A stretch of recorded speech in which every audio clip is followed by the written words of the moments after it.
Hello friends, UPSC pre के 1995 से लेकर 2022 तक के प्रश्नों को हम एमसीक्यूज के माध्यम से सॉल्व करेंगे। आइए शुरू करते हैं क्वेश्चन नंबर 34 से, जिसमें हमने पॉलिटी सेक्शन को शुरू किया हुआ है।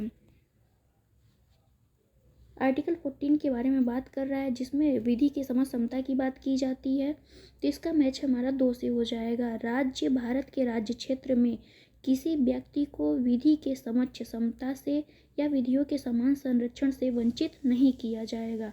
ए का मैचिंग 2 से है। आर्टिकल 15 में क्या कहा गया है? ये कहता है धर्म, इसका मैच जो है 1 से हो जाएगा। धर्म, मूल वंश, जाति, लिंग, जन्म स्थान के आधार पर किसी से कोई भेदभाव नहीं किया जाएगा। आर्टिकल 16 क्या कहता है? ये कहता है कि अवसर मतलब रोजगार के अवसर प्रदान करना, अवसर की समता की बात करता है जैसे। तो इसका मैचिंग जो हो जाएगा वो 4 से हो जाएगा। नागरिकों के लिए अवसर की समता, आप लोग इसको पूरा पढ़ लीजिएगा। आर्टिकल 17 जो है वो अस्पृश्यता की बात करता है, तो अस्पृश्यता से हमारा 3 हो जाएगा। तो इसलिए इसका आंसर हो जाएगा 34 का सी। ए का 2 हो जाएगा और बी का हमारा फर्स्ट हो जाएगा और सी का 4 और डी का 3, इसलिए इसका आंसर हो जाएगा सी। नेक्स्ट क्वेश्चन पे चलते हैं। 35 नंबर क्वेश्चन है, भारत के संविधान के निम्नलिखित में से कौन से अनुच्छेद में उपबंध है कि 14 वर्ष से कम उम्र के किसी बालक को किसी कारखाने या खान में काम करने के लिए नियोजित नहीं किया जाएगा या किसी अन्य परिसंकट नियोजन में नहीं लगाया जाएगा? तो इसका आंसर हो जाएगा ए। आर्टिकल 24 में ये कहा गया है कि कोई भी जो 14 वर्ष से कम उम्र के बालक होते हैं उनको जो है खान में काम नहीं कराया जाएगा। युग है जो बहुत ही खतरनाक जगह काम होता है, जैसे शीशा वाला काम, ये सारी जगह इनमें बच्चों को नहीं लगाया जाएगा। क्वेश्चन नंबर 36 पे हम चलते हैं।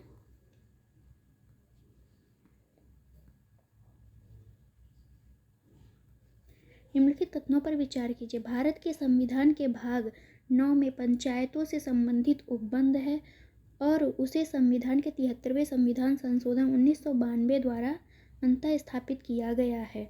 भारत के संविधान के भाग 9A में नगर पालिकाओं से संबंध है, उपबंध है तथा अनुच्छेद 243 क्यू के अनुसार प्रत्येक राज्य के लिए 2 प्रकार की नगर पालिकाएं हो सकती हैं, नगर पालिका परिषद और नगर निगम।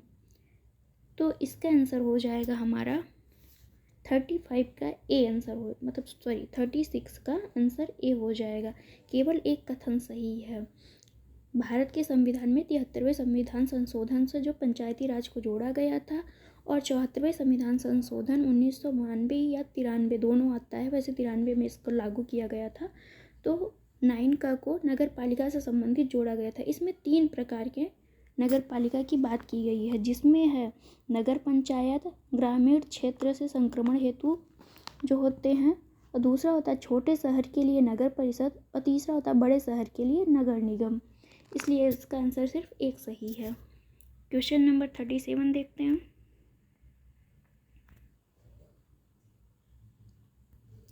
निम्नलिखित कथनों पर विचार कीजिए। नागालैंड, असम, मणिपुर, आंध्र प्रदेश, सिक्किम, मिजोरम, अरुणाचल प्रदेश तथा गोवा की प्रादेशिक मांगों को देखते हुए भारत के संविधान में आर्टिकल 371A से लेकर 371I अंतर्विष्ट किए गए हैं।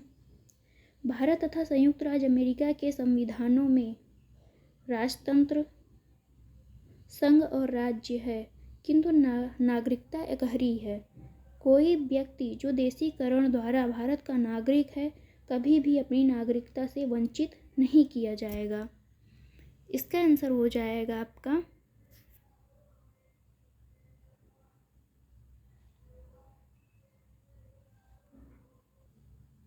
37 का आंसर हो जाएगा डी।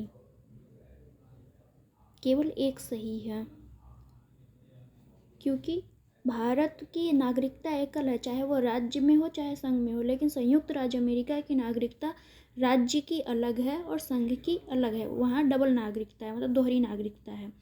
कोई भी व्यक्ति जो है देशीकरण द्वारा अगर नागरिक बन भी जाता है, अगर वो संविधान की मतलब अनुशंसा नहीं, एक तरफ से कहेंगे उसे क्या, अपमानित या उसको अपमान से देखता है या ऐसा कुछ वक्तव्य बोलता है तो उसे नागरिकता से वंचित भी किया जा सकता है। इसलिए इसका आंसर हो जाएगा डी, केवल एक सही है।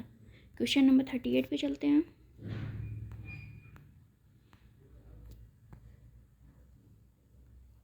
संविधान का 98 संविधान संशोधन अधिनियम किससे संबंधित है? सेवा कर के विनियोजन तथा उगाही के लिए केंद्र को अधिकार देना, राष्ट्रीय न्यायिक आयोग का गठन, जनगणना 2001 के आधार पर निर्वाचन क्षेत्रों को पुनः समायोजन, राज्यों के बीच नई सीमाओं का सीमांकन। इसका आंसर हो जाएगा बी, राष्ट्रीय न्यायिक आयोग का गठन। क्वेश्चन नंबर 38 पे चलते हैं। निम्नलिखित कथनों पर विचार कीजिए। भारत के संविधान में 20 भाग हैं। भारत के संविधान में कुल 390 अनुच्छेद हैं। भारत के संविधान में 9वीं, 10वीं, 12वीं अनुसूचियों को संविधान संशोधन अधिनियम द्वारा जोड़ा गया है। उपरोक्त कथन में से कौन से सही हैं? तो इसका आंसर हो जाएगा सी, केवल 3 सही है, क्योंकि 9वीं, 10वीं और 12वीं अनुसूची को संविधान संशोधन द्वारा जोड़ा गया है। 9वीं अनुसूची जो जोड़ी गई थी वो पहले संविधान संशोधन द्वारा जोड़ी गई थी। 10वीं जो है 92 संविधान संशोधन द्वारा, जिसमें दल बदल अधिनियम है। 12वीं अनुसूची जो है वो उसमें नगर पालिका है, जो है 74 संविधान संशोधन द्वारा जोड़ी गई थी। इसलिए इसका आंसर सी हो जाएगा। क्वेश्चन नंबर 44 पे चलते हैं। निम्नलिखित में से संविधान सभा की संघ संविधान समिति का अध्यक्ष कौन था? B.R. अम्बेडकर, J.B. कृपलानी, अल्लादी कृष्णा स्वामी अय्यर, जवाहरलाल नेहरू। इसका आंसर हो जाएगा सी, जवाहरलाल नेहरू जो है संघ संविधान समिति के अध्यक्ष थे। अम्बेडकर जो है प्रारूप समिति के अध्यक्ष थे। अगले क्वेश्चन पे चलते हैं। Question number 41। भारत के संविधान की 7वीं अनुसूची की संघ सूची में निम्नलिखित में से कौन सा एक विषय सम्मिलित है? खानों और तेल क्षेत्रों में श्रम और सुरक्षा का विनिमय, कृषि, मात्स्यिकी, लोक व्यवस्था। इसका आंसर हो जाएगा ए, खानों और तेल क्षेत्रों में श्रम और सुरक्षा का विनिमय जो है वो संघ सूची से सम्मिलित है, मतलब संघ सूची में सम्मिलित किया गया है। बाकी के जो 3 हैं, कृषि, मात्स्यिकी और लोक स्वास्थ्य, ये राज्य सूची के विषय हैं। अगले क्वेश्चन पे चलते हैं। 104वां संविधान संशोधन विधेयक किससे संबंधित था? कुछ राज्यों में विधान परिषदों के उत्साधन यानी समाप्त किए जाने से, भारत के बाहर रहने वाले भारतीय मूल के लोगों के लिए द्वैध नागरिकता आरंभ करने से, निजी शिक्षा संस्थानों में सामाजिक तथा शैक्षिक दृष्टि से पिछड़े वर्गों के लिए कोटा प्रदान करने से, केंद्र सरकार के अधीन नौकरियों पर धार्मिक अल्पसंख्यकों के लिए कोटा प्रदान करने से। इसका आंसर हो जाएगा सी, 104वां संविधान संशोधन विधेयक है ये, और इसी को हम कहते हैं, कौन सा अमेंडमेंट इसे हम कहते हैं, आप लोग भी एक बार देख लीजिएगा। 93 अमेंडमेंट 2006 जो हुआ था उसमें 15(5) को जोड़ा गया था, जिसमें कहा गया था कि निजी शिक्षा संस्थानों में सामाजिक तथा शैक्षिक दृष्टि से पिछड़े वर्गों के लिए कोटा प्रदान करने से है। क्वेश्चन नंबर 43 पे चलते हैं। निम्नलिखित में से कौन सा आयोग भारत के संविधान के एक अनुच्छेद के अंतर्गत सुस्पष्ट उपबंध के पालन में गठित हुआ? विश्वविद्यालय अनुदान आयोग, राष्ट्रीय मानवाधिकार आयोग, निर्वाचन आयोग, केंद्रीय सतर्कता आयोग। इसका आंसर हो जाएगा सी, निर्वाचन आयोग, जिसका जिक्र जो है आर्टिकल 324 में किया गया है। ये संविधान में इसकी बात की गई और किसी की संविधान में बात नहीं की गई है। क्वेश्चन नंबर 44 पे चलते हैं। निम्नलिखित कथनों पर विचार कीजिए। भारत के 76वें संविधान संशोधन द्वारा 6 से 14 वर्ष के आयु वर्ग के बच्चों को मुफ्त एवं अनिवार्य शिक्षा राज्य द्वारा दिया जाना एक मौलिक अधिकार संस्थापित करता है।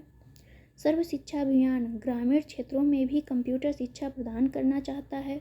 शिक्षा को भारत के संविधान में 42वें संविधान संशोधन अधिनियम 1976 द्वारा समवर्ती सूची में शामिल किया गया था। आप लोग भी इसका आंसर दीजिए।